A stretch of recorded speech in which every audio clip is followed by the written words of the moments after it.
everyone. It's great to see you all.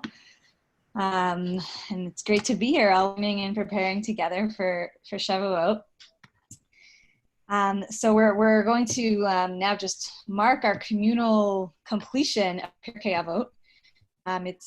It's powerful to join the rest of the Jewish world in learning Pirkei Avot at this time. It's traditionally something that the Jewish world learns from Pesach to Shavuot.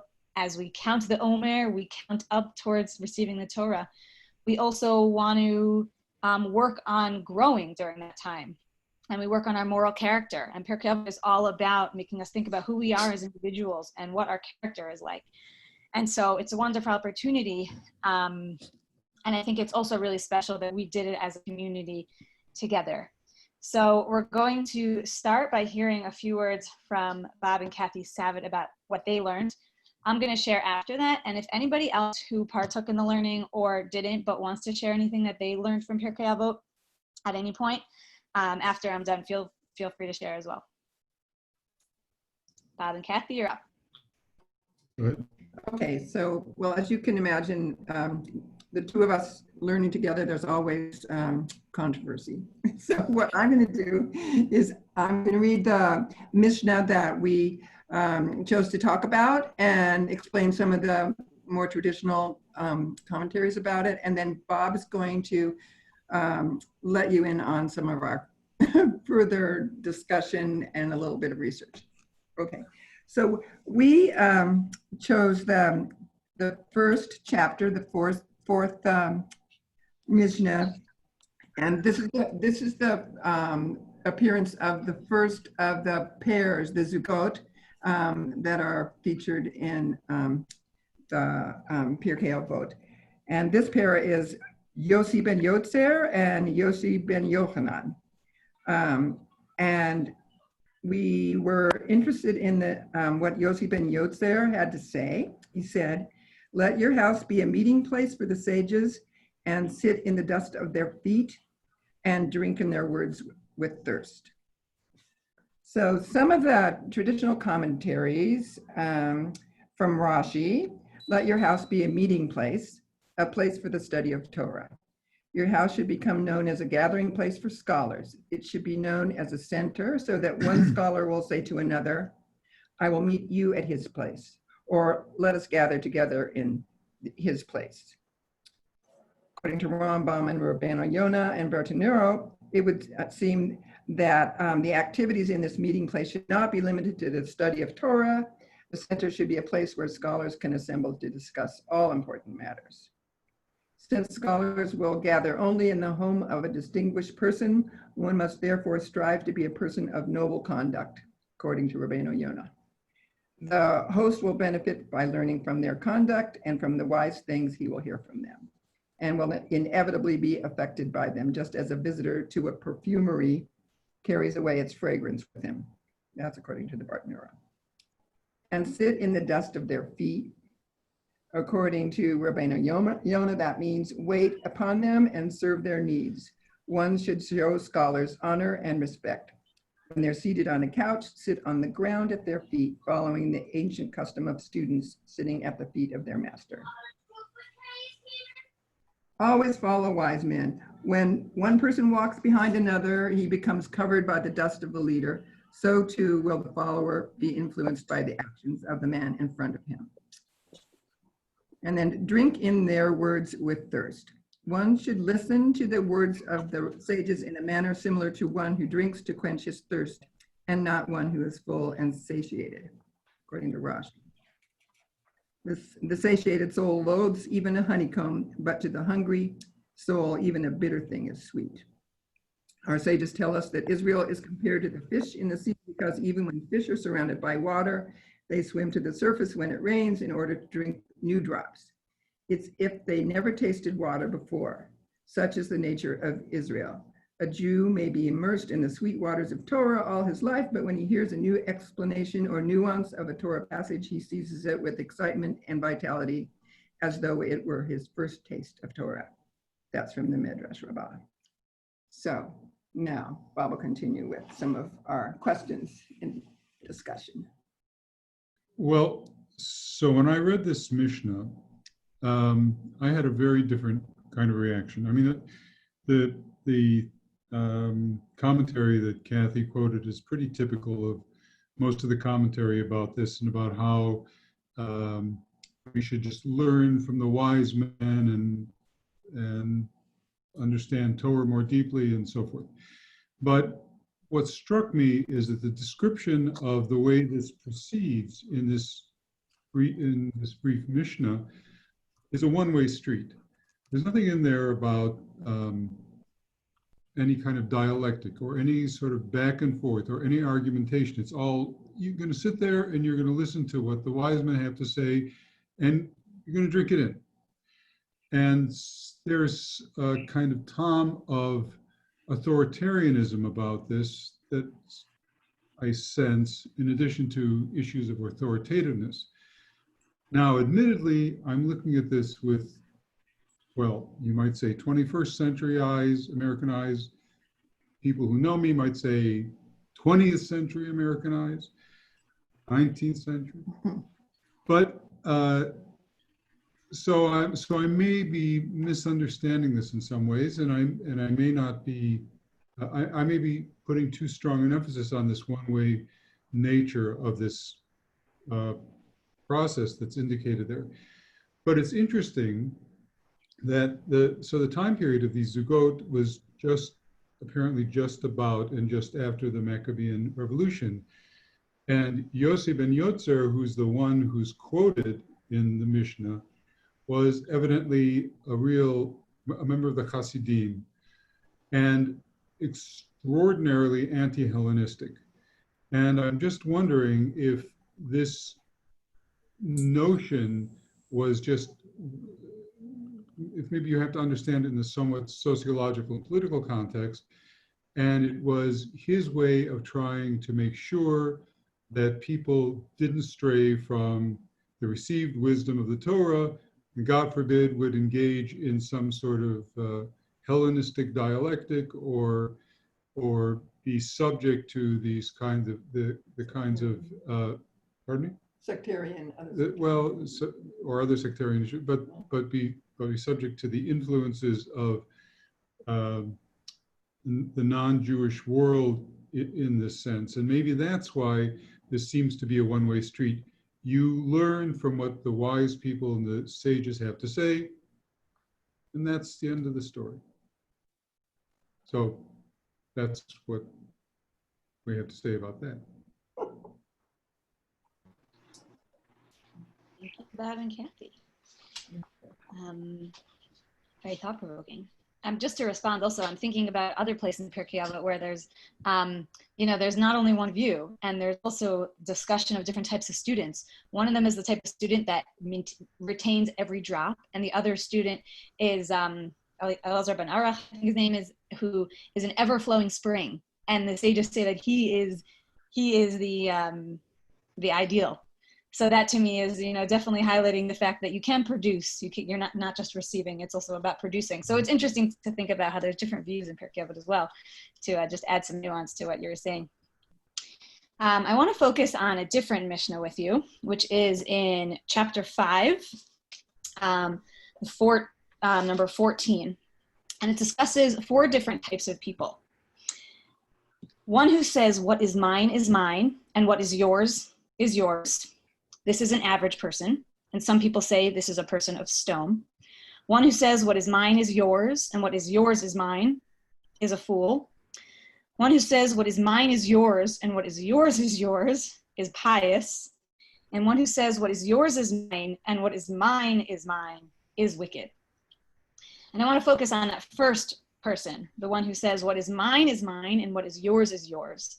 And the first option is that it's just an average person. But the other option is that this is actually a characteristic of stone. And to me, that's just such an interesting statement, because stone, Sodom, in throughout the Bible is vilified. I mean, we explicitly know in Genesis that it's filled with wicked people, evil people, and God destroys the entire city.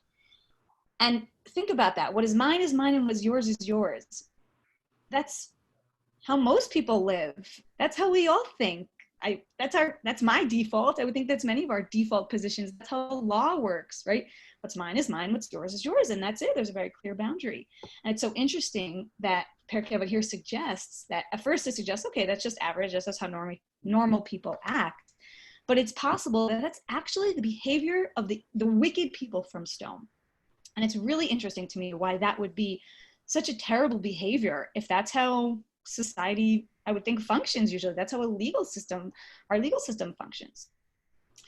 And so I looked a little bit into other places, in the words of the rabbis, where this phrase midat Sodom is used, the characteristic of Sodom. And I want to just highlight two other examples.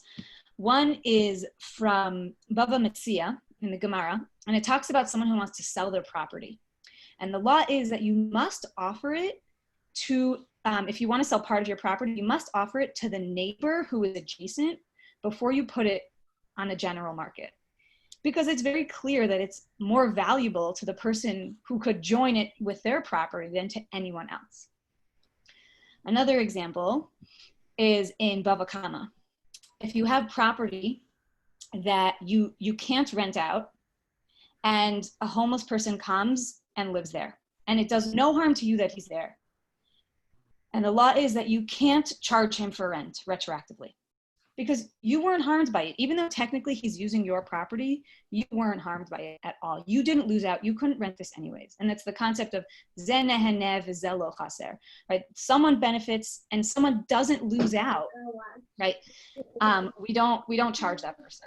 And these are two examples to me where basically our legal system demands that we act above and beyond, that we don't just follow the letter of the law. Technically, that homeless person should pay me. Technically, he's using my property, right? Technically, I don't have to offer to sell my land to my neighbor first. But I think we recognize that there's something beyond just the letter of the law. And in fact, many people point to a pasuk in the Torah that even demands this from us. Kedoshim tihiyu, be holy. And many people interpret this as you have to act before the letter of the law. Lifnim mishra hadin. You can't just follow the law, but we're actually required to act above and beyond, to not just think about what's technically right, but what's right in the larger sense, in the broader sense here. And so Judaism, I think, is really demanding from us this, this behavior that goes above and beyond the law. And so the midat Sodom in this Mishnah is really about, following precisely the law and not thinking beyond. And this definitely makes me think about a community. Society can obviously, I think someone's sound's on, I'm not sure who, but if you want to just mute yourself. Society obviously, can function on, technically, this is mine and this is yours, and that's important. But I think as a community, I think that we should think beyond that. I think we shouldn't just think about what's my technical responsibility, but what can I do? Everyone has different resources. We have different personalities, different character traits, different material resources, right? We all can give in different ways. And the question is, what can I contribute? Because it's not just that what I have is for me and what you have is for you, but we're meant to share. We're meant to give to each other. And as a community, that's how we build something special. So I want to inspire us to think beyond just what is mine, and what is mine is mine and what is yours, and to think really as a community, how can we each contribute towards creating this, just continuing to create a special community that we have. Did anybody else learn Pirkei Avot and want to share anything? If you decide at any point you want to, just type in, but otherwise I think we're going to move on. So Monica, I give the floor back to you. Thank you, Bob and Kathy, and thank you, Sarit, both, and everybody who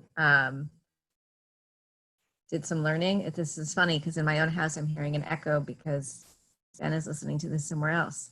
So anyway, we're very excited today to have three presenters to share with us some words of wisdom about various topics. So the first will be Jonathan Warsh, who's currently the Chief of Staff of the Department of Health and Human Services. And I wish I had a better bio in front of me, but you all know Jonathan, and so I'm going to let him take it away. Great. So thanks, Monica, and it's good to see everyone here, although sad to be at a distance. But I suppose some of what I'm going to talk about today is partially my own doing, at least in part. There were a lot of requests or, folks that asked me, hey, like what's going on with the state? And could you talk a little bit about coronavirus response and the sort of inside story? And I wanted to be able to do that. And I will largely focus on that as just a topic of interest, but I also wanted to tie elements of what I've seen, what I think we are doing at the state in coronavirus response to what I see as sort of core principles of Jewish leadership, and to sort of contextualize that response within the framework of what I see as some of those core elements. And so I brought a few texts to sort of ground it. And so what I'm going to do is sort of go phase by phase and talk about what the response of the state has been. And then obviously there are a lot of different leadership and sort of policy principles that are at stake with any decision that we make. And it's certainly not as if we sat down and talked about what the principles of Jewish leadership were as we were making these decisions. But I do think that that a lot of these principles are reflected in the decision-making process and are worth reflecting on a little bit. So I don't know if anyone has the source sheet open that I sent, but if somebody could maybe read the first passage from Vayikra. It's the shortest source on this page. So do I have any volunteers? Jonathan, I'm not volunteering to read it, but you also screen share it if you want, for those who don't have the sheet in front of them. I can do that, indeed. Give me a second. I'm going to figure out how to do that in one moment. So I think Mark Saper would need to enable screen sharing. Oh yes, Yeah, I can do it on mine for some reason. Oh, I see. You're right. It's disabled by the host. Never mind. Take it back. So Mark Saper, can you enable screen sharing? Oh, you did it. Okay, I am going to share.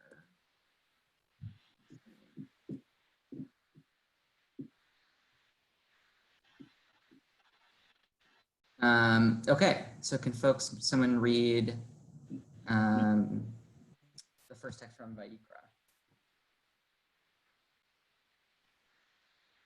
משפט אחד יהיה לכם, כגר כאזרח יהיה כי אני אדוני אלוהיכם. So thank you, Adam. The first kind of principle that I wanted to talk about that guided, and I'll talk about sort of phases of the COVID response and what the principles are that animate them, is the phase one, which what I would call the sort of lockdown or the quarantine element. And the principle that I think I could have probably chosen another 500 other verses, but the principle I want to talk about here is vulnerability. It's a little bit almost quaint now to think about not shutting down and how quickly I think we've all just become accustomed to a way of life. But I can remember a very stressful week in March when we were having a lot of debates about I think this state was actually quite ahead of the curve in terms of shutting down schools, shutting down the economy. There were debates about whether or not to keep restaurants open for carryout. And I remember actually the principle that people were most talking about. There was all this discussion about flattening the curve, and everybody was passing around graphics of flattening the curve. But actually the principle that I think I heard us talk about most in the government was about vulnerable populations.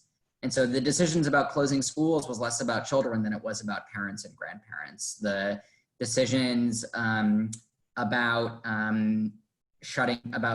reducing visitors into nursing homes was about vulnerable residents in nursing homes. And I think there is a sense of sort of treating all people of equal worth, I think, but I also think there is, I remember us having very serious conversations about the disproportionate impact that the virus was likely to have on very vulnerable populations. And at that point in time, frankly, even there was concern about children. We didn't have as much data on children and their ability to be resistant to the virus. And so the early stages of this, of the virus, were really making decisions, and frankly, a lot of them were quite legal decisions about what types of things we could do with the economy and what kinds of powers the governor had. And so it's actually interesting to look at a little bit personality-wise. The governor's chief legal counsel was sort of the epicenter of work for the first sort of month of the virus containment, and it sort of has shifted to be more public health folks involved over the last little while. Can someone maybe read, and I'm happy to answer questions, but I feel like maybe I'll just run through these and give you the overview and then can answer any questions at the end or for discussion. Can someone volunteer to read the portion from Avot Zara? I'm happy to read it, but I'm going to do it in English if you don't mind. That's fine. The Gentiles say before him, Master of the universe, give us the Torah afresh, and we will perform its mitzvot. The Holy One, blessed be he, says to them in response, fools of the world, do you think you can request this? One who takes pains on Shabbat Eve will eat on Shabbat, but one who did not take pains on Shabbat Eve, from where will he eat on Shabbat?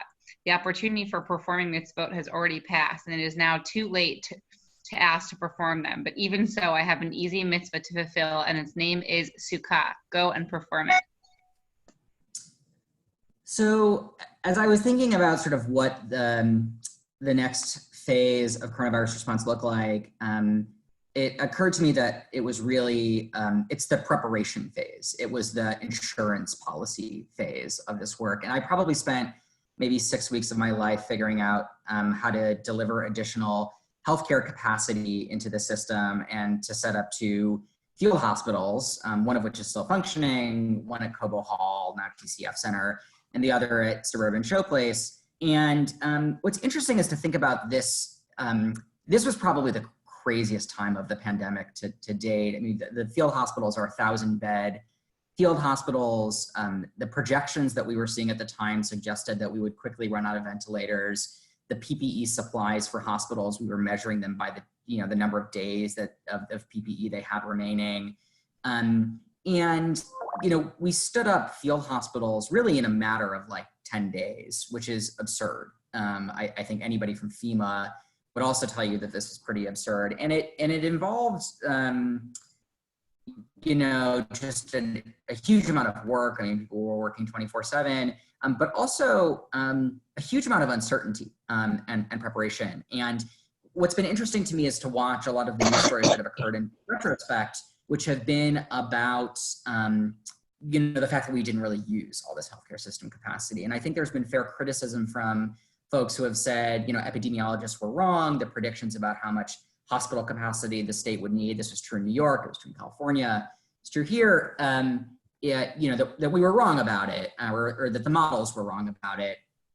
And in my mind, it really had a lot to do with preparation, with insurance, with understanding that we would prepare for the worst and that we might not need it. I actually think it's a pretty great success story and a testament to social distancing that we didn't need to use the capacity hospitals. And trust me, like they were great, but you wouldn't want your loved one getting care in Cobo Hall, TCF Center. It's just not, it's not something you would want. And so, I think if I think about, I was thinking a lot about this in the course of, preparing for Shavuot, that actually Judaism places a huge amount of emphasis, particularly around Chagim, also Shabbat, in preparation. Now, there's also, I think, a spiritual quality associated with our preparation, the way that we prepare for Pesach, the counting of the Omer, the preparations we make for Shavuot, the entire month of Elul. There's actually, in some ways, Judaism is a religion of preparation, spiritual preparation, physical preparation, in a way that I think is somewhat distinguishing from a lot of other religions. And I'm not sure that the analogy falls apart a little bit in the sense that I think there's a lot of value in the spirit, the preparation itself sort of provides spiritual value that is probably not the case with what happened with our healthcare, surge capacity efforts. But I think there was a commitment to people that was underscoring that surge effort, that was really thinking about what will happen if our hospitals overflow, and also thinking about what will happen if we have to, if there's another spike in this effort. And so we have sort of codified a full playbook of how do you staff up a field hospital, how do you surge capacity at a large academic medical center. And so we've worked on all of those all of those factors. But I think obviously there's a certain, I think basically the principle of preparation and taking pleasure and making the same commitment to preparation before something significant is something that we see throughout Jewish texts, but also throughout the Jewish calendar, including for Shavuot. And so that I think was another value that we took quite seriously. I want to talk a little bit before I close here about the current, what I will call the current phase of work that we are in. So before I do, can I have a volunteer to read the pasuk from Bamidbar and then the drash on it?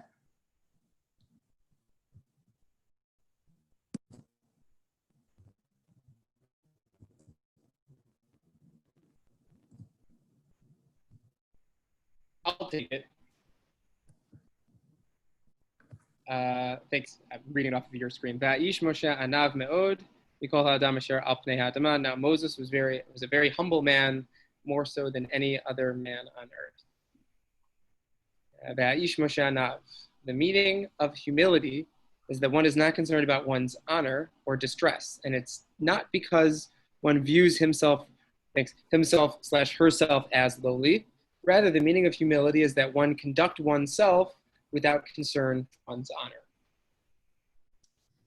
So I've been thinking a little bit about what the current phase of work looks like at the state. And it's really a phase that, as I think most people know, focused on testing and tracing and isolation. And it's probably the most difficult, actually, all of the work that has been done to date.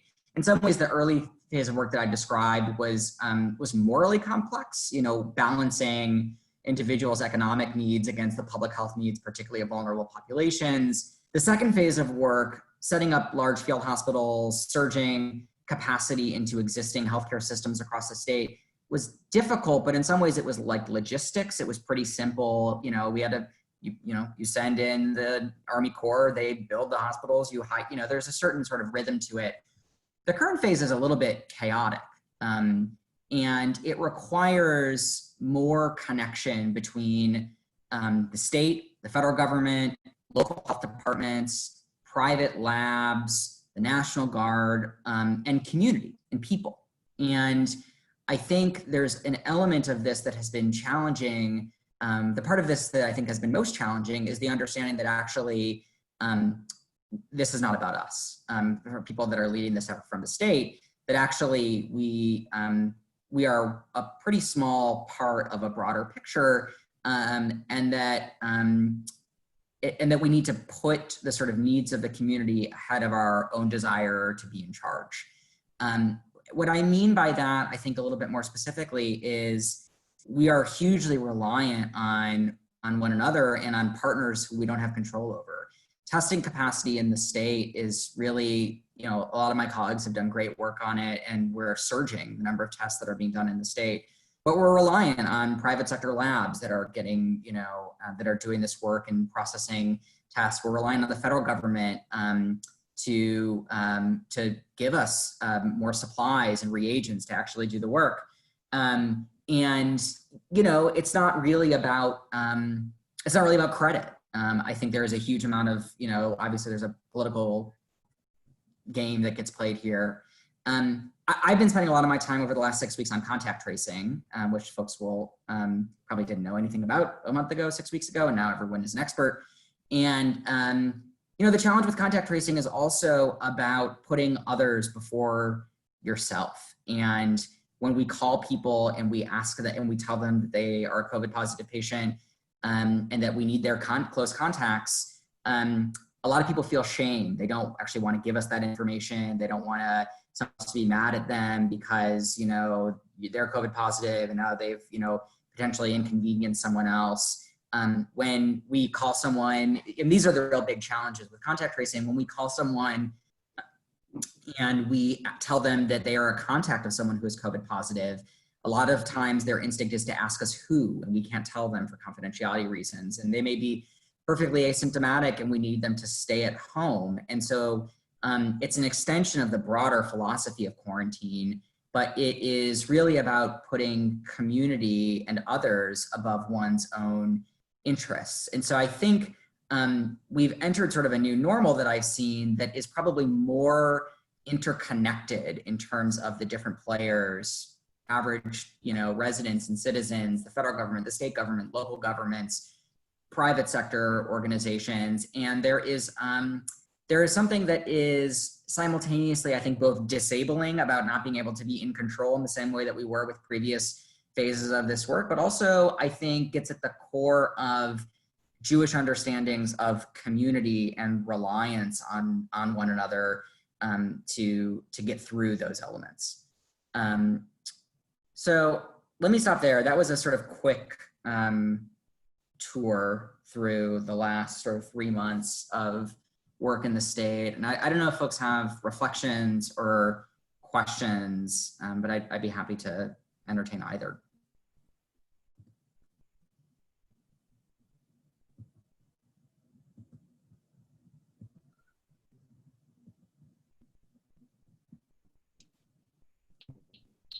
I just want to say thank you for all the hard work that you and everyone at the state are doing. It's we appreciate it enormously, I think. You want to just, this isn't Adam yet, but.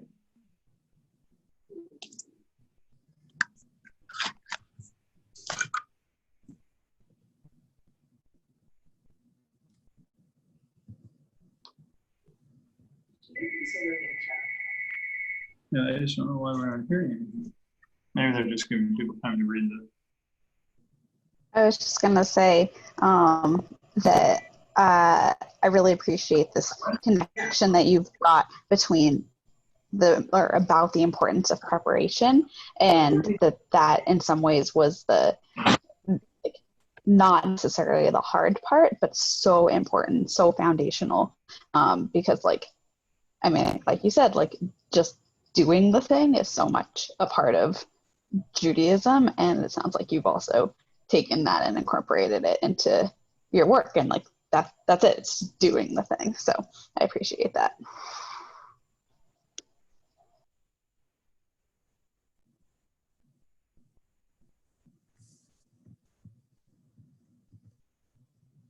Great.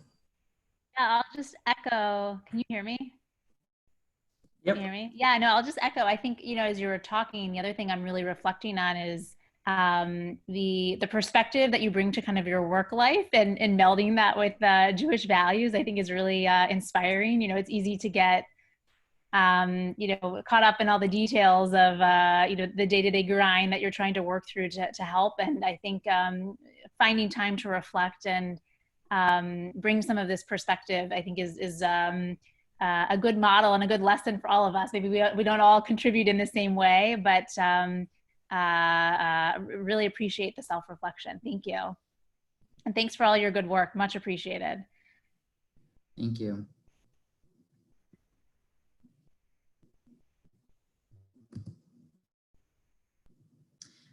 I guess the last thing I will just say, I don't want to monopolize too much time here, is I actually think that in some ways, the leadership components of, one reflection I've had is that the leadership components of times in this crisis are in many, many ways more challenging than any of the policy or operational decisions that we have made. I sort of, people send me like articles all the time about, you know, what the state should do on contact tracing, what the state should do on testing. And actually making this happen has much more to do, maybe this is disparaging, but has much more to do with like interpersonal dynamics and how we treat one another in the workplace, and the relationships between people, and the ability to set aside egos and listen to new evidence and new perspectives. I see that, like, and I don't know if that gives you more or less faith in government, but I see that on a day-to-day basis. And so I think that there is a place, and I see a lot of my colleagues do it. Obviously, most of them don't do it from a Jewish perspective, but I think many do it from whatever perspective they come from. Think about how to lead and how to operate is, in many ways, those are much harder than the sort of laying out a strategy or a policy and putting it on paper. And, you know, that's not sort of how the meat gets made in this process. And so I do think, I do think that this is a core element of actually making this work happen on the ground.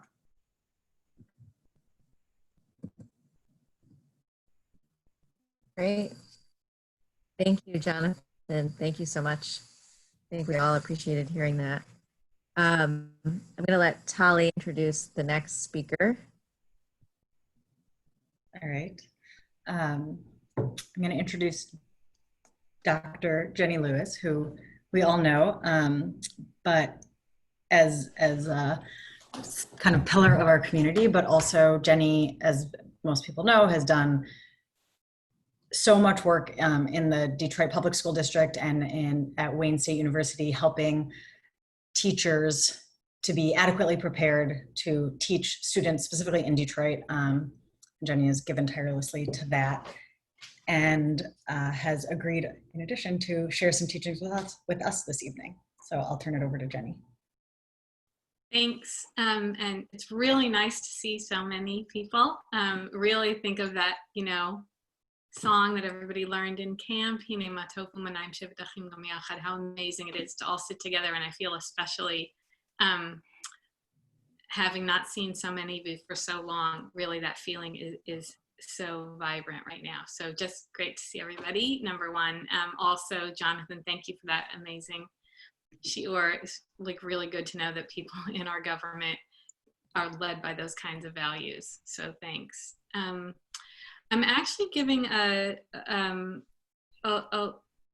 little Dvar Torah here that is based on the work of Sarah Wolkenfeld, who's the Chief Educational Officer at Sefaria and a friend.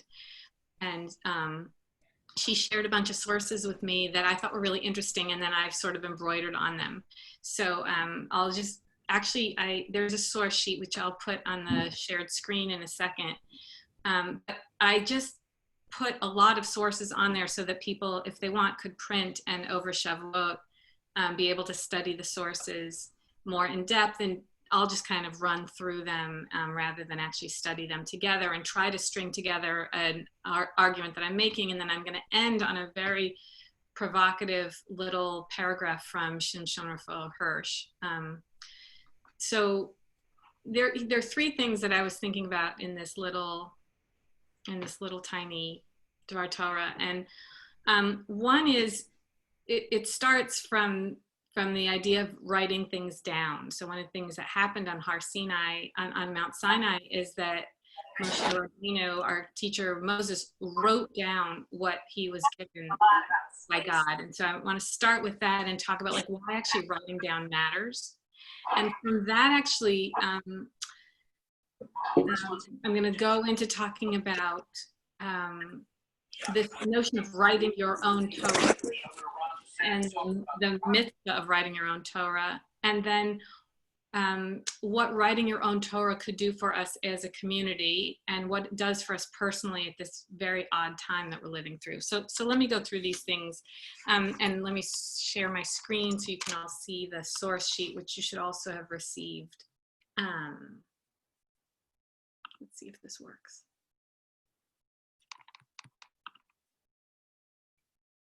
Okay, can everybody see it? See the source sheet? Okay. So also just want to note that we've been counting Sfirat HaOmer, this period between Pesach and Shavuot. We've been counting 49 days. And in a way, I feel like this counting of isolation has sort of gone apace with that.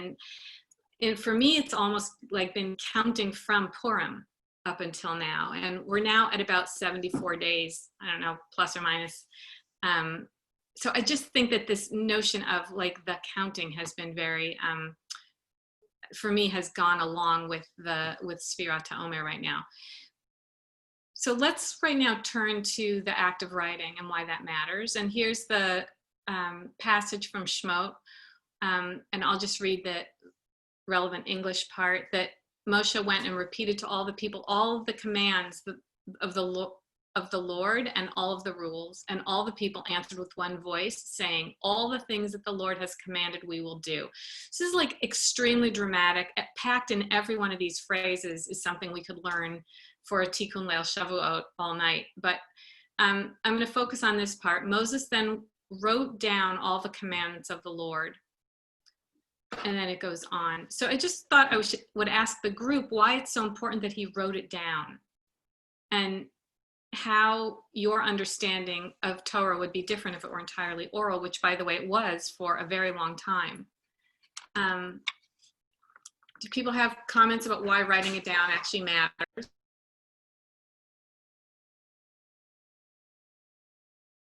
Well, it's unchanging. I mean, once it's written down, it's written down. There's a kind of unchanged, permanence to it.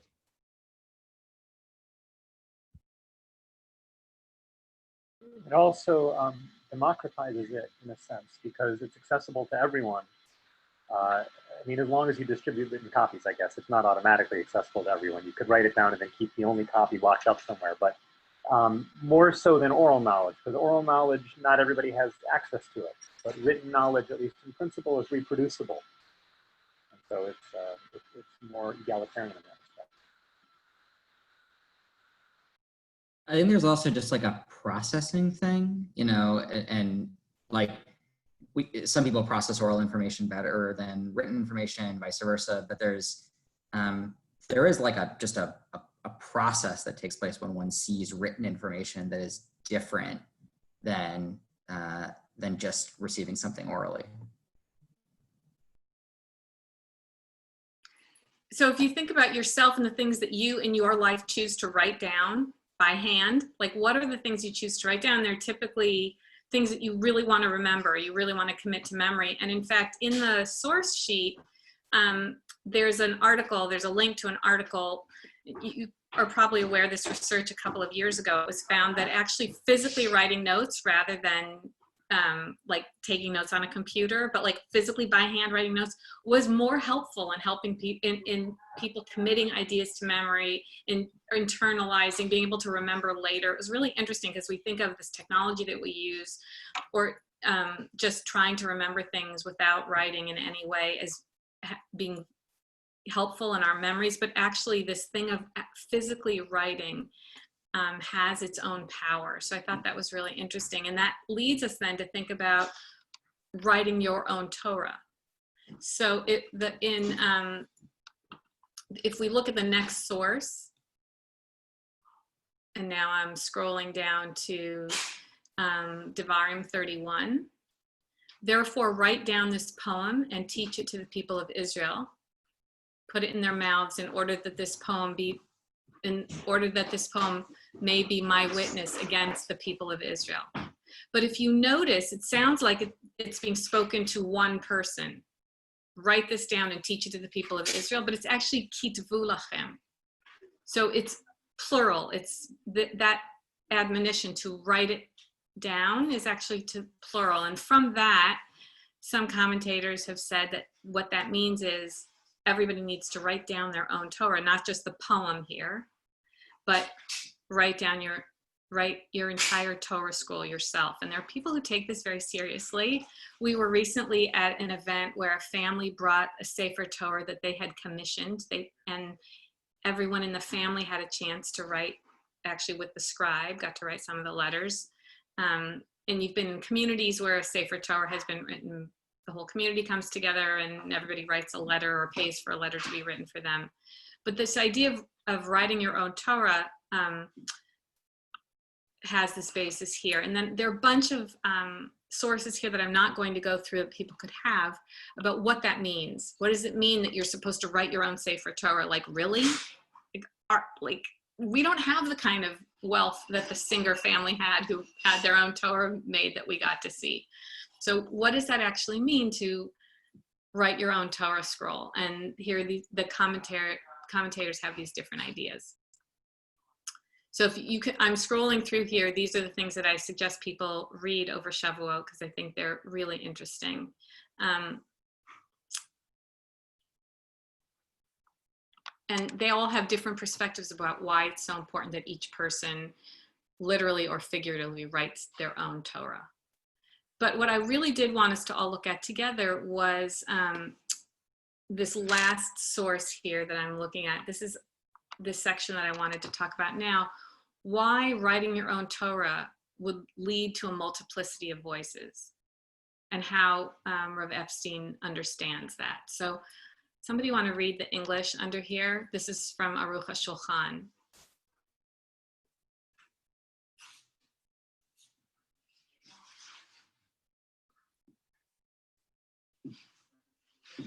All of the arguments of the rabbis of the Mishnah and Talmud and the Gaonim and halachic decisors, for one who understands them correctly, these are all the words of the living God, and they all have a place in Jewish law. And on the contrary, this is the glory of our holy and pure Torah. The entire Torah is called a song, and the beauty of a song is when the voices are all different, and this is the essence of the pleasantness. So according to Aruch HaShulchan, why is it so important that everyone add their own voice to the Torah conversation? What do people think?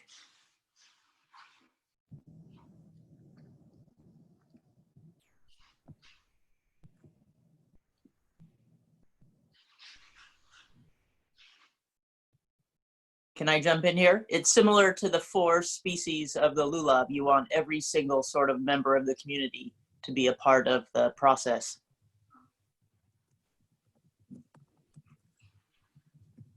Was that Stacy?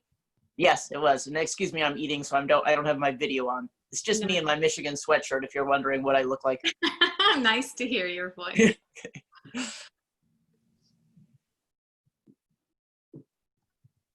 So actually, this counting of days and being apart really made me think about the multiplicity of voices and how we're all, in a sense, because we are separated from our physical community space, that we've had to, in a weird way, kind of write our own Torahs this last 74 days. That we've had to create these new ways of studying text, of being together, of keeping mitzvot, of like Shabbat has become an entirely new enterprise in a lot of ways in our homes. And so in a way, I think that we might be in this process in a figurative sense of writing our own Torah during this time. And that multiplicity that, or the sort of the diversity that Stacy just mentioned, for me came up in this article. Maybe people saw this maybe 10 days ago in the New York Times, where Amanda Taub was trying to figure out, like, why is it that countries with female leaders seem to be doing a little bit better during the pandemic. And the big idea in that article, and there's also a link to the article here, so if you want to read the whole thing, you can. But the big idea here was that if a woman has been elected to lead a country, it's a proxy for a tolerance or an appreciation for more diverse voices. And that female leaders might be able to bring together diverse voices and hear them, sort of in the way Jonathan was saying, like put aside their own needs and actually listen to what other people have to say and consider things from multiple voices. And so I thought all these things tied together in sort of an odd way that writing your own Torah and creating our own Jewish lives right now during this period might be giving strength to a kind of diverse way of being. And I want to just end with this very surprising passage, if everybody could take a look at it on the screen, from Shimshon Raphael Hirsch, who actually writes, and I got this from Rabbi Pinson, if people know him, basically, you know, his wish that synagogues would close for 100 years and what would happen. And that is not my wish. That is not at all why I'm putting that here. But I thought that he challenges us to think about what it would mean to create a vibrant Jewish life if we didn't have all of the structures of the synagogue to kind of do that for us, and maybe ways that it might strengthen us, which in no way outweighs the horror of the last 74 days. But I thought it might be a way for us to think about what will we bring back to our community when it's reconstituted, when we all emerge from this. So that's my wish, and happy to hear questions and comments.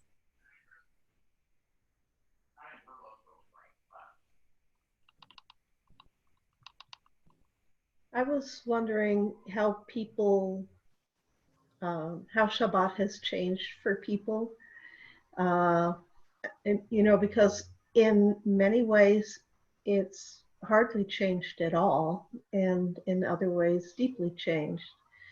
So things like putting on Shabbos clothes makes a difference.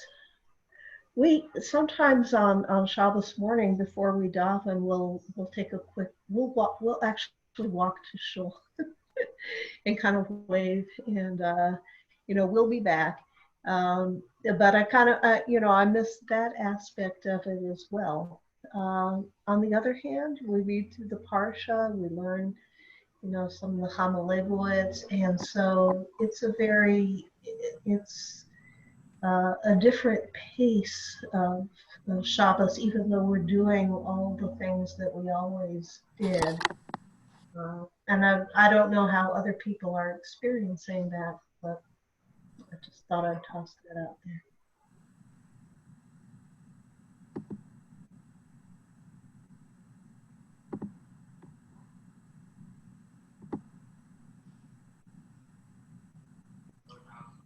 I'm not a big believer in looking for a silver lining for this experience, because I think it's just a horror, like full on. But I do look at some of the ways that we're creating Jewish life because we have to, and wondering if there are parts of that people will want to bring forward when all of this is over.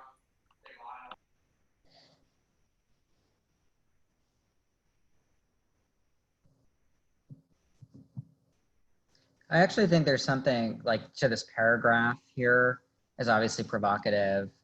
In some ways, I almost think it's like, I would look at it as a much more condensed way. I actually found the first maybe 4 or 6 weeks of this whole exercise, you know, like it wasn't so bad. It was like nice to take Shabbat mornings to, you know, read or, you know, do something different or just sort of get out of routine. But I think, it's become more difficult, I think, as time has gone on to not have community.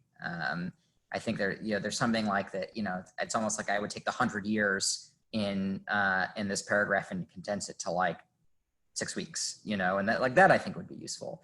I do think there's merit to the idea, but I think it's if anything, I think the experience has taught us that, you know, it's virtually impossible to sustain community without physical interaction. I mean, not impossible, but it's much, much, much more difficult.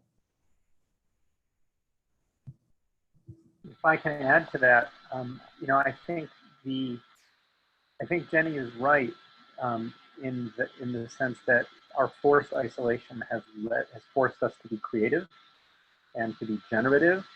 But being creative and generative takes energy, and you can only do it for so long before you get just exhausted. Right? You can't constantly be creating And one of the benefits of having the structure of normal Shabbat is that you don't have to make all kinds of decisions. You know what time things will happen, and you know what order everything will be in. You know that somebody else is going to read the Torah and somebody else will be the Gabbai, and not, there's no one person that has to be in charge of everything. Because we're really not meant to do this that way. For a couple of weeks, it's nice, as Jonathan was saying, but it's just very hard to maintain that level of generativeness. I just want to say that really struck me what you just said as well, especially with kids and maintaining that creativity with them and finding ways to entertain them all the time. I agree at first, having a different work schedule, that was kind of nice. It just sort of was a change. It's also nice at times, but certainly it gets exhausting. To take the opposite side for a second, I think to Jenny's point, this is horrific and there's no silver lining. But this has also forced, I think Aaron and I, as I talked about him, he's not here, to spend a ton of concentrated time together in a totally different way. So I've taken out board games that have been sitting collecting dust for the past 3 years in my house. And it's actually been really nice that when you're looking for something to do to fill a Shabbat afternoon that lasts until 9:55 p.m., you find yourself, brushing up on Rummy Cube skills that you really haven't thought about since you played it with family members years ago. So, to Jenny's point there on, are there things that you'd want to bring forward that you think hey, I want to take a moment to actually say, I've been enjoying this experience and I want to make sure that when things normalize and we celebrate normality, we'll be able to bring this. I think there are kind of a few of those small things for us that we definitely think about.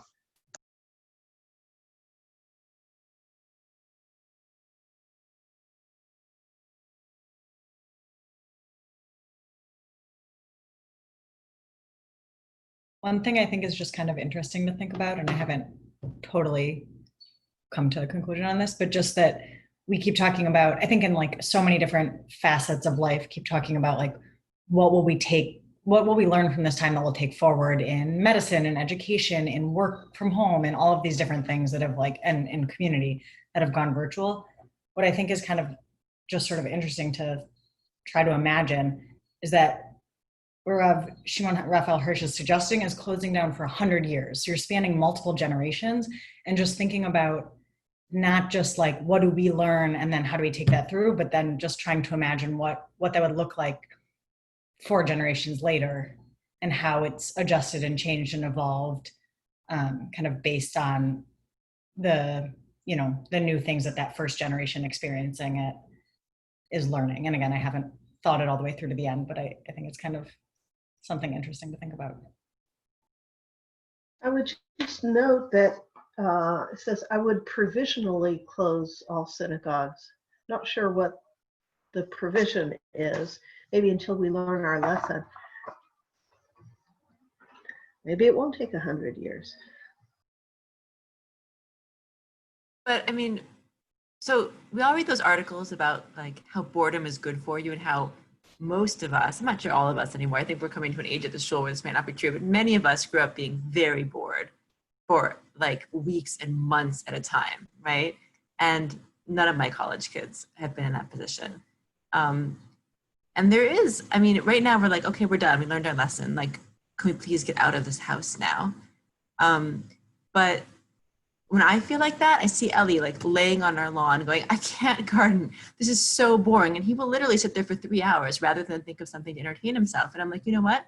This is generative because 2 more weeks of this and you will learn how to pick yourself up and walk into the house and think of something to do, because that's what we all did back in, the 90s or whatever, right? And I'm wondering if that also applies to adults. That's the message of the generation over and over and over. It's yeah, you're bored and you think you're done, but you're not. Just like Shabbos is never over until 10 o'clock around here. You feel done at 6. And I had a friend who actually said, So we decided to stop Shabbat at 6. He and his wife made Havdalah and they stopped Shabbat. They were done. But you need those last 4 hours of being bored to death together. Like that's an important part of the experience. And I think these last couple of weeks, or Jonathan, don't tell us if it's going to be more. We don't want to know. Just still don't tell us until the time comes. But like that extra time you think you can't stand, it has no purpose. I think we often find that it's really important. So hopefully this will keep going. And Rebecca, I think there's also like, we've actually talked about this a little bit, not to like hijack us back to COVID response, but like there's something very, I think of it as American, but maybe it's just generational about our current response, which is like, we're bored of this. Like we're tired of this. like there's not this sort of resilient, like the same resilience that like allow your son to like sit in front of the house for 5 hours without anything to do is like a little bit of the same resilience that we've lost as like a society to say like we can stick with something, we can like trudge through. Like it's a little bit of like the weather's nice. We're done with that. I don't want to minimize the economic circumstances that people are facing, but there is a sort of like, an inability to sort of just keep on.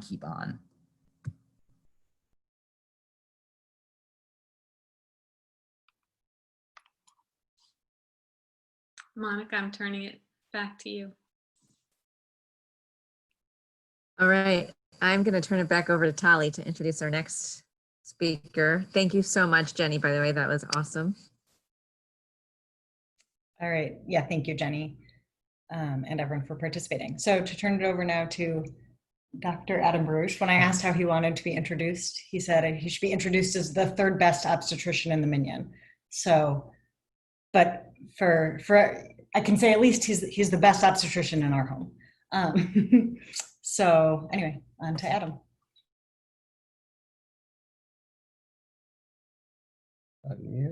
All right, so I'm gonna try to set this up.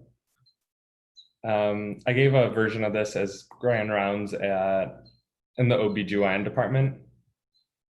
Give me 1 second.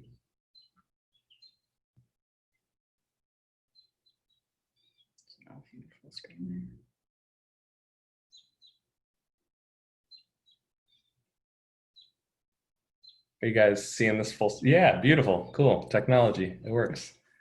All right, so this is chapter 38 of Genesis that we're gonna run through on the quick side, if that's possible.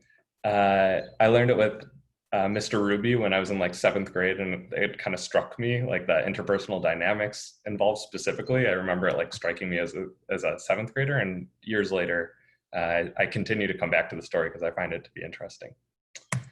We have a two computer setup here, so I'll figure it out. All right, so I think that the prism that I've been thinking about this as I was preparing to share is Matan is turning 1 on Shabbat, which is very exciting. His name is Matan per Chag Matan Toratenu, and then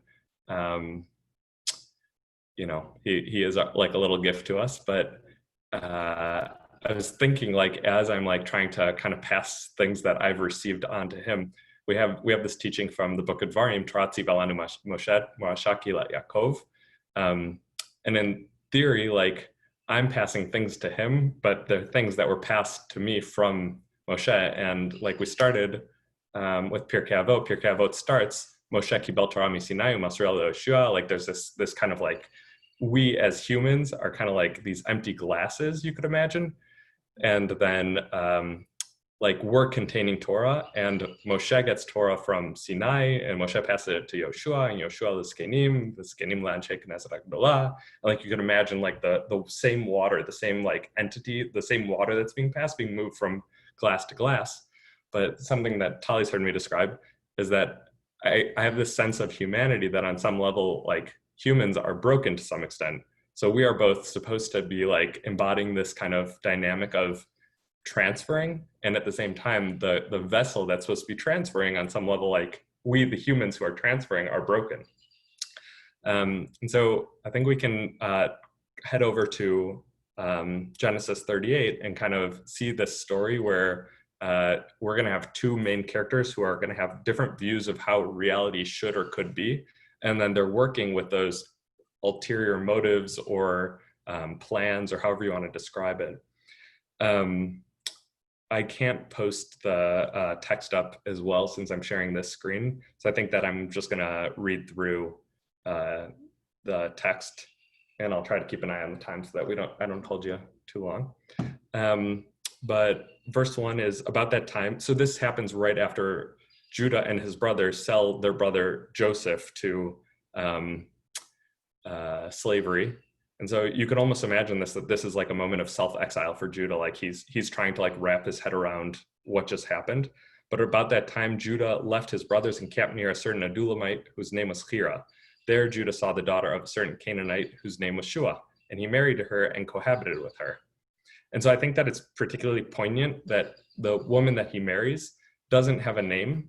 And I think that it's actually going to, this woman, Shua's daughter, I think is ultimately going to be a foil to Tamar, who's going to be his daughter-in-law, because Shua's daughter, like by her essence, she doesn't get a name because there's almost like a joke, an underlying joke in the story, because ultimately, for people who know the story and where it goes, which is probably everybody, Tamar is like the hero of the story. So you start with this woman who doesn't have a name because presumably she doesn't like deserve a name or however you want to describe it. But ultimately you're going to see that the female character is kind of like the source of wisdom in the story. On top of that, what Shua's doing, or Shua's daughter is doing in the story, is that she is just like kind of there as a vehicle for Judah's fertility. As you'll see later on, that's kind of the role that Tamar in theory is supposed to play, but it doesn't play out like that. So verse 3-5 is she conceived and bore a son, and he named him Er. This is the first child was Er. And once again, she conceived again and bore a son, and his name is Onan. And then once again, she bore a son and named him Shelah. And so these are the three kids.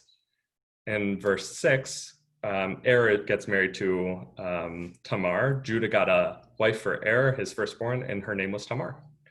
Obviously, similar to what we were just describing with Shua's daughter, is that Tamar is literally like the date. It's like the fertile portion of the tree.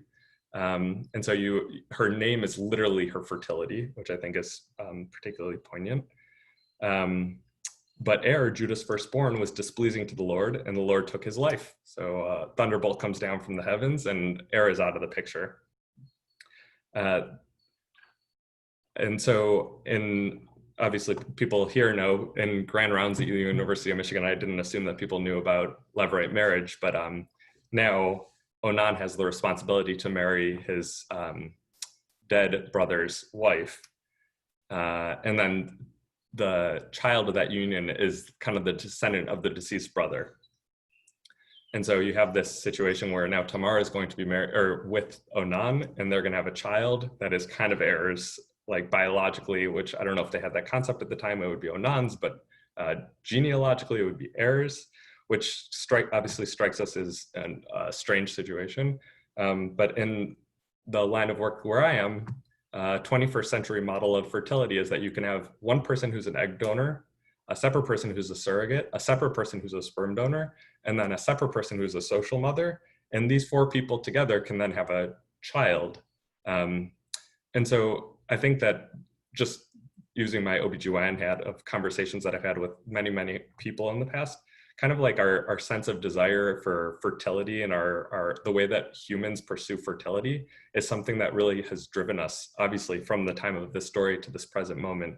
I know that like IVF was held up in the setting of coronavirus, and that was like as devastating to people that I've spoken to as receiving news that they have cancer. But you can see that this story kind of like this happened however 4,000 years ago, but it could be a present story that there's this challenge of fertility of like, how is this baby going to be born? All right, to return to our story, verse 9 is, but Onan, knowing that the seed would not count as his, let it go to waste whenever he joined with his brother's wife, so as not to provide offspring for his brother. Not a very good brother. What he did was displeasing to the Lord, and he took his life also. So another thunderbolt comes down, and Onan is out of the picture. So verse 11 is, then Judah said to his daughter-in-law Tamar, stay as a widow in your father's house until my son Shelah grows up. And then there's kind of an aside, for he thought he too might die like his brothers. So Tamar went to live with her father's house. And so I think the entire story at this point is building to this moment that Judah essentially has this sense, and you can tell that Judah's understanding of the story is not that his two sons have erred, no pun intended that one of the sons' name is Er, but basically the story as it's told is that the two boys basically sinned and God kills them. But Judah's understanding is, and I'm sure many Jewish parents have had this bias throughout the ages, just that the child is blameless, and so who are you going to blame? And so Tamar becomes the scapegoat. He doesn't say that explicitly. He just says, you know, Shelah is too young. You're not going to marry him now. Why don't you just go live with your father? But his concern, what he's actually thinking is he too might die like his brothers. And I think that this is the first point where he's not saying it explicitly. It's not a point of negotiation. Tamar doesn't have an opportunity to kind of rebut that and kind of say, you know, this isn't actually the way it's going down. Judah has his thought, but then his thought is concealed and his action is kind of apparent. And so the next set of psukim is, a long time afterward, Shua's daughter, the wife of Judah, died. When his period of mourning was over, Judah went up to Timnah to his sheep shearers, together with his friend Hira the Adulamite, and Tamar was told, your father-in-law is coming up to Timnah for sheep shearing. So she took off her widow's garb, covered her face with a veil, and wrapping herself up, sat down at the entrance to Enaim, which is on the road to Timnah, for she saw that Shelah was grown up, yet she had not been given to him as a wife. And so what you see here is that there's this kind of pivotal moment. This is the liminal moment of the story, where at the beginning, the first woman that we were introduced to is Shua's daughter, who doesn't even get a name. And then Tamar is kind of just like bandied from place to place. She like goes and lives in Judah's household. She gets sent back to her father's household. You know, she doesn't really have an agency. And then she has this moment where she says, you know, I'm actually going to be the master of my own destiny. I'm going to like kind of like be the architect of what happens next. And so she sets herself up, and as people know from how things go next,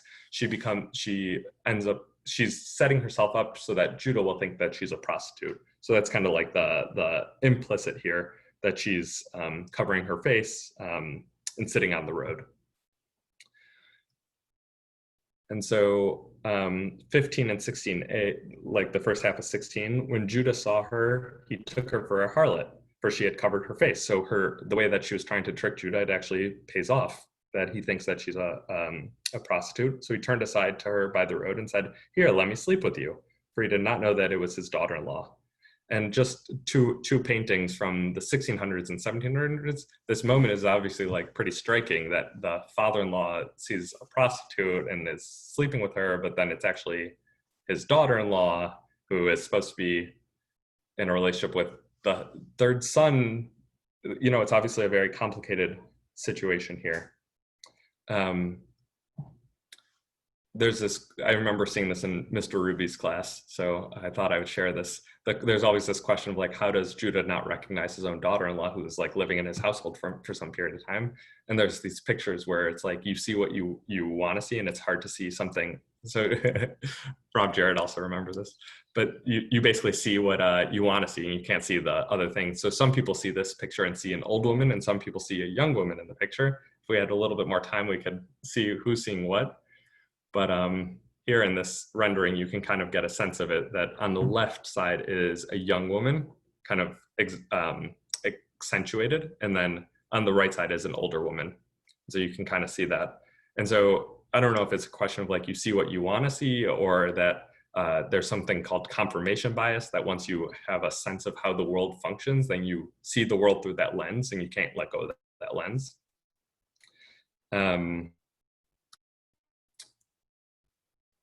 Not changing. Oh, here we go. Cool. And so there's this question before we dove into what's Judah thinking, but now we have an opportunity to understand what's Tamar thinking.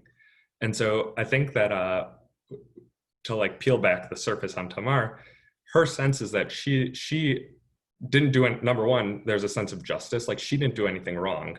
It's not because she didn't cause heir to die. She didn't cause Onan to die. For her, having a child by Shelah is kind of like the law of the land. Even his name, like he is predestined to be hers, that his name is Shelah, right? Like literally meaning hers. And so I think that she has the sense of like, the world is not the world is not as it should be, or the world is not just, and I have the opportunity here to make it more just. Like by the actions of my hands, I can intervene in a way that the world will be better, or the world will be as it should be, kind of thing. And I think that that's kind of the underlying message of Tamar. And we're gonna actually come back to this idea of justice, that she kind of embodies justice in this story. And we kind of reviewed what Judah was thinking. But one thing that we didn't talk about is just like the pain of a father who's already lost 2 sons, that he obviously doesn't want to lose the 3rd son, and he somehow blames her for the loss of the first 2 sons. And so in the next grouping of Sukkim, what, she asked, will you pay for sleeping with me? He replied, I will send a kid from my flock. But she said, you must leave a pledge until you have sent it. And he said, what pledge shall I give you? She replied, your seal and cord and the staff which you carry. So he gave them to her and slept with her, and she conceived by him. Then she went on her way. She took off her veil and again put on her widow's garb. And so you can see that this moment where this is kind of like all planned out, that she's asking for things that are identifiable to Judah.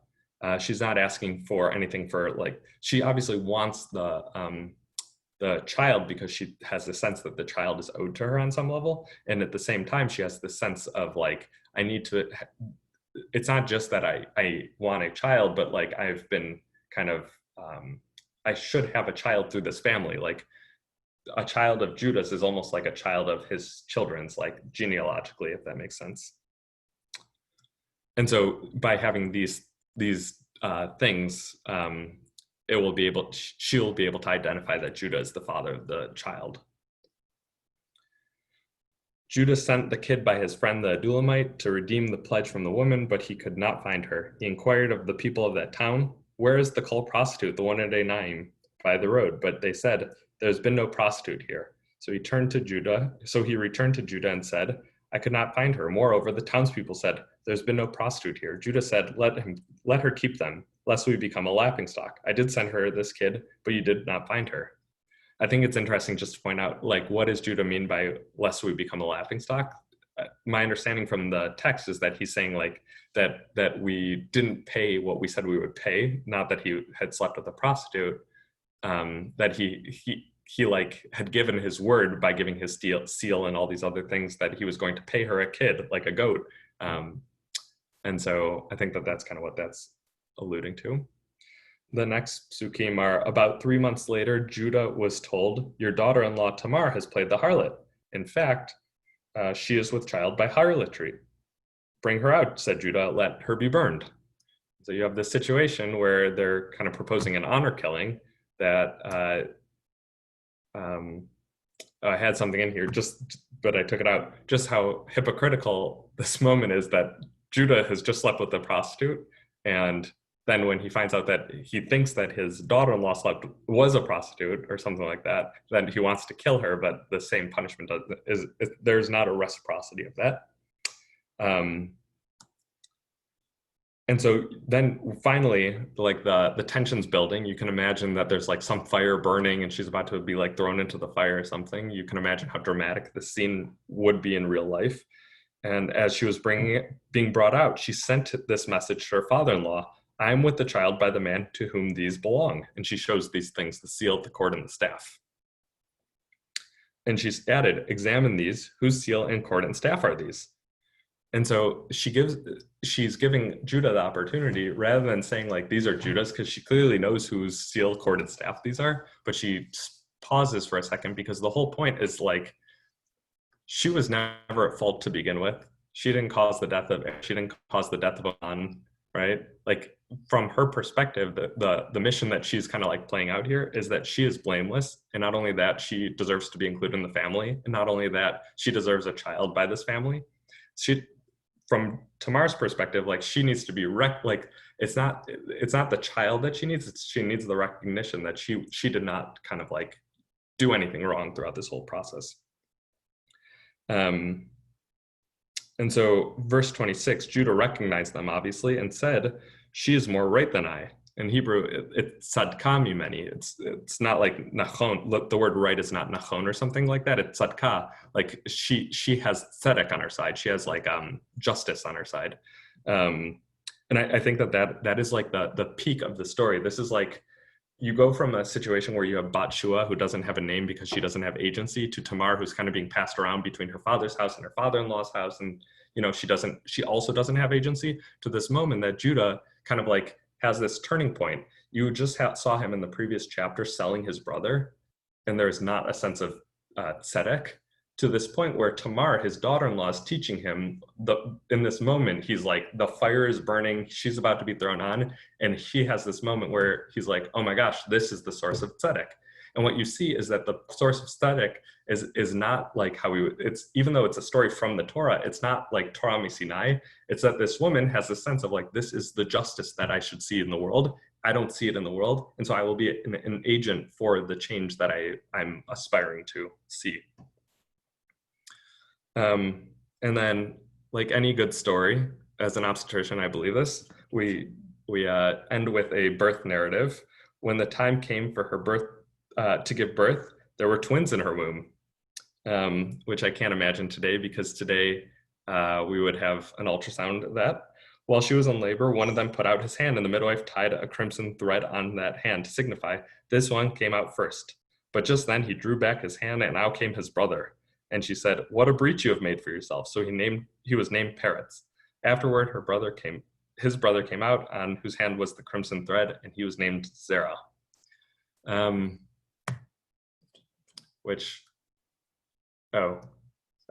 So here we have this rendering of Leora Wagner has this picture of Zerah who came out second, but was trying to come out first. I just love that story, that end part of it. Anyway, so just getting back to the kind of the central purpose of wanting to talk about this on Shavuot or near Shavuot is that we live in a world where there is like narrative, there's objective realities. I think coronavirus kind of, in this world where we talk about fake news and everybody has a spin, there is some kind of like objective reality to the world around us that sometimes we are engaging in, and sometimes we're not engaging, and sometimes we are contradicting, and sometimes we are embracing. And so that's what we saw here, that Judah has his lens, the way that he sees the kind of reality of the world is that he's trying to send Tamar away because he doesn't want to endanger his son Shelah, and he sleeps with Tamar for whatever reason. He sleeps with Tamar, and then he wants to honor his sons or whatever it is by promoting an honor killing. And obviously these are significantly incongruent with Tamar's lens, that she wants justice, and she wants a child by this family, and she wants to be recognized by this family, and she has all these actions that she kind of moves forward in order to kind of achieve that. And so as I think about like these two characters, I think that Tamar is just a person in the same way Judah's just a person. She has things that are motivating her, similar to how Judah has things motivating him. Somehow she's a hero, and he's kind of like, he's not a villain by any means, but he is like more broken than she is.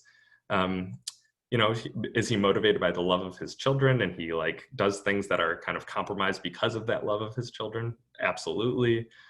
Does she deceive her father-in-law, who's her family, because she has some sense of justice? Absolutely. But I think what you have here is different characters or different people who are acting in kind of ways that there's not just text, but there's subtext. Like not everybody is on the same page at the same time. What you don't have is communication. And so just to bring it back, like to try to create a model of family life where we're kind of like taking Torah, living Torah, embodying Torah, passing on Torah. And then obviously as the Ann Arbor Orthodox Minyan, kind of like modeling that on a communal level. I think that it's like being human makes it really hard to do that. And I think that in addition to kind of the sense that we are kind of like trying to do that, there's also this thing of like, this is the challenge of trying to do that. And so I think like as we go into Shavuot, as we're learning Torah, like on some level, we want to be engaged in Torah and leave our own imprint, similar to what Jenny was saying in the previous talk, which is obviously beautiful. Like we want to have an imprint in the Torah that is being passed out. And then at the same time, there's a sense of like, how do we not let our own kind of brokenness negatively impact the way that we're engaging with the world? So that was a whirlwind of Genesis 38. Pass it back to you, Monica. I just need to say something about that I'm actually a little disappointed that Adam didn't bring this up. But in 2006, in Hebrew class, we actually did a retelling of the story of Yehuda and Tamar. And we made a movie of it. And I was just texting feverishly anyone who I remembered was in that class who could remember the role that Adam or I played. We couldn't get that, but we do have a cast picture of everyone. And you'll see Adam is over there and I'm over there. But so Adam, this actually is a very personal story, I think, for Adam, because he actually acted this story out. I just felt that needed to be stated. Thank you for sharing that. That's pretty hysterical. Thank you. Thank you, Adam. That was beautiful. Does anyone have any thoughts or other reflections on that?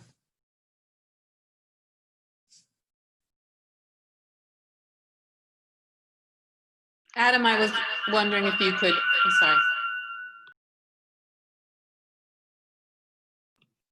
I was wondering, Adam, if you could share what people said on Grand Rounds when you gave this. It was actually really interesting to give a Torah-based talk at a secular kind of environment.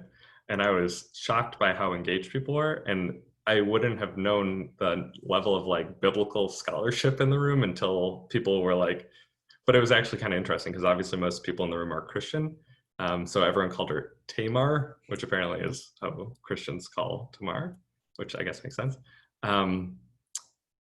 But I think that people, obviously in a room full of women's health providers, there was a lot of interest in kind of like the gender kind of identity aspects of the piece.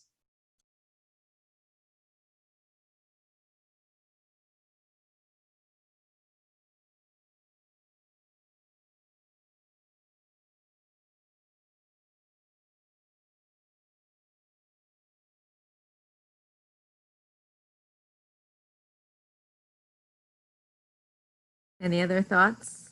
Rebecca, did you want to say something?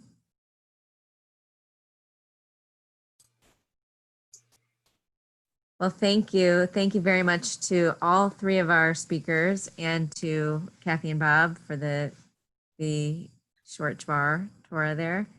I think someone else mentioned this, but it's really nice to see everybody, even though we can't see everybody all the time in person. It's really nice to see you here, so thank you.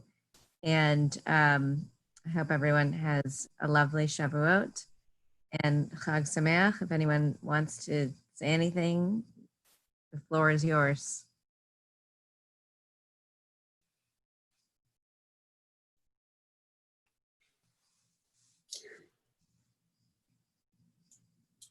We've all become so well trained. These used to be like a total balagan and everyone kept talking at once and now no one will talk. We all have their mute on. We're really growing as people, guys. Really... We have Zoom fatigue, Rebecca. That's what's going on. That was really beautiful. Chag Sameach, everyone. Chag Sameach. Chag Sameach. Thank you to Sarit too. Yeah, thank you. Thank you, everyone. Thank you all. That was amazing. Chag Sameach, everyone. Have a wonderful Chag. Chag Sameach, everybody. Chag Sameach. Chag Sameach. Chag Sameach. Thank you, everyone, for teaching. It's really, really interesting.